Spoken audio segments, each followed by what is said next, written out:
Eh, apa mungkin bisa Anda ceritakan juga tentang alasan-alasan misalnya.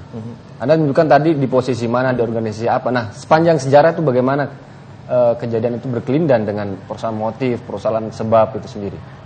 Ya kita berbicara mengenai jenis-jenis terorisme dilakukan oleh siapa dan sebagainya, jadi kompleks lagi tuh masalahnya Gus Dur, Gus Dur dan Guntur ya, hampir dekat ini, Guntur sama Gus Dur, dan Guntur akan jadi Gus Dur berikutnya nanti mudah-mudahan. Tapi bayangkan misalnya biasanya dilakukan oleh orang-orang tertentu, ini yang latest ya, yang perkembangan paling akhir lah misalnya, kira-kira ada organisasi-organisasi tertentu yang merasa dia sangat kecil, dia tidak akan bisa menghadapi misalnya negara atau kekuatan superpower seperti Amerika Serikat dengan cara biasa, dengan cara normal combat gitu ya.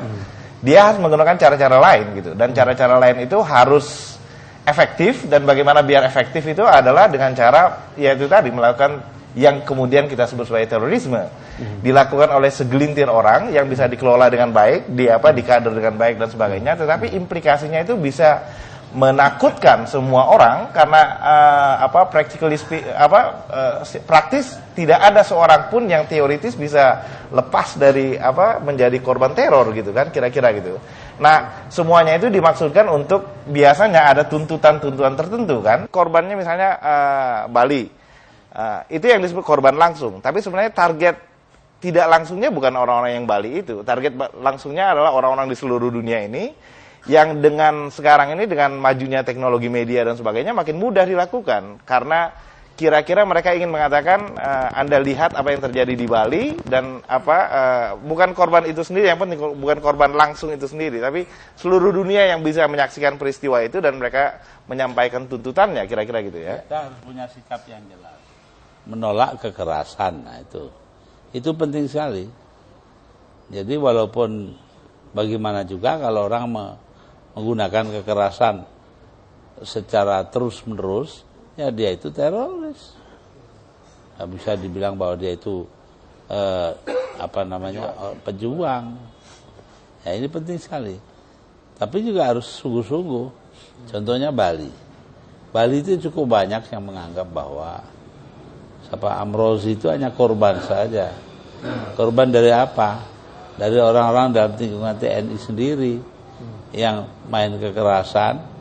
Jadi ada 2 bom meledak waktu itu. Satu bomnya Amrozi, dan kecil aja itu, nggak banyak korbannya.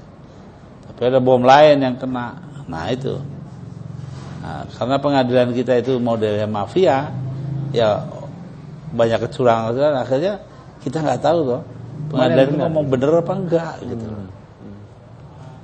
Karena problem nggak sungguh-sungguh itu Gus ya, mengungkap dan sebagainya itu. Iya. Jadi itu satu. Kedua, bahwa apa yang dibilang orang teroris itu pada dasarnya kita harus bersikap begini. Kita tolak tindakan-tindakan atau apa yang mereka perbuat. Tapi mereka tetap muslim. Loh ini pokok.